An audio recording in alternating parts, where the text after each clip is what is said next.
Hello everyone, my name is Bankat Mananaf. With me here is Kingsley Kefas. So we are students of Blockfuse Cohort 1, learning blockchain technology.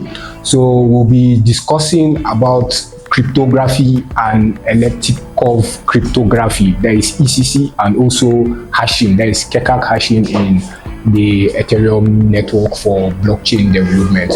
So what is cryptography? As you all know, cryptography spans across different areas of technology. It is basically a Greek word for secret writing.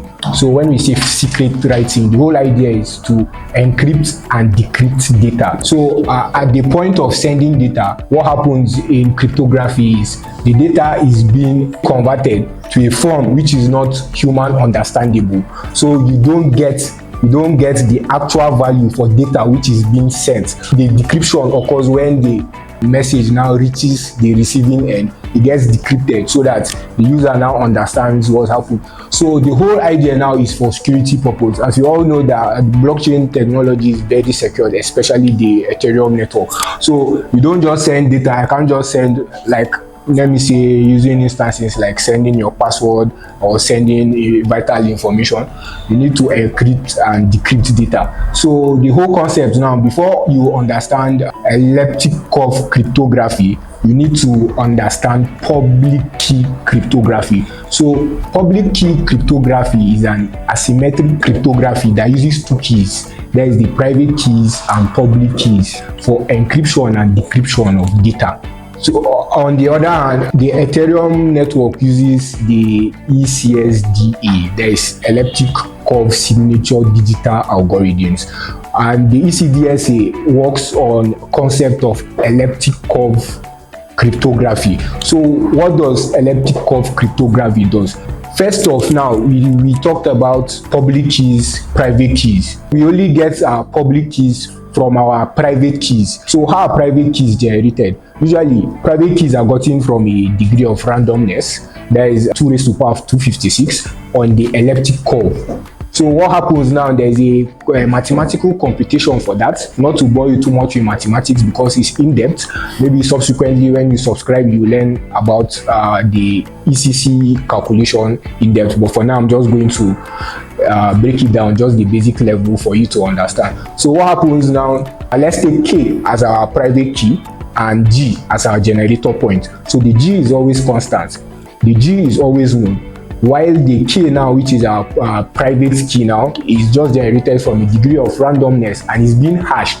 So the formula now, the ECC formula now for getting our public key now is, okay, you're doing an addition multiplication in the sense that you need to add K G number of times. So when you just say K dot G, it's not like the random mathematics we do, because this particular multiplication is not backward compatible. What I mean is, for you to get K, you need to know slope on that elliptic curve, and you need to know the resulting points on the X and Y axis. So this is what is used for the computation. For any time you add K, you have to recompute because the resulting point and slope changes. So now elliptic curve cryptography uses DLP, which is a problem in mathematics. That is discrete logarithmic problem. So this problem now helps ECC because you can't reverse a public key generation. In as much as we can get our public keys from our private keys, you cannot reverse the calculation to get your private key using your public key, in as much as you have your generator point and your public keys. So my colleague here will continue and explain more about hashing and the Kekak in Ethereum. Okay, thank you, Bankat, for that insightful on cryptography as a whole. So I'll be talking about Kekak 256 algorithm. Now, Kekak 256 is basically an algorithm that belongs to the family of SHA-3. SHA-3 is secure hashing algorithm 3, and it makes use of 256 bytes of data. Kekak 256 is very important in the Ethereum network because, one, it helps with address generation. It also helps with data integrity, and then it also makes the Ethereum network secure, because data integrity, in the sense that a data that has been hashed and mined on the block cannot be tampered with. Because if you give it, let's say, the same number of inputs, it will give you a fixed output of length. Now, with that, you cannot change. Any change in the input data will definitely alter the change in the output data. Now, that is one of the most important use case of the hashing algorithm. So with that, we've come to the conclusion of this particular topic on cryptography. Right, so thank you. Just make sure you hit the like button, subscribe, and also turn on the notification. Thank you. Cheers.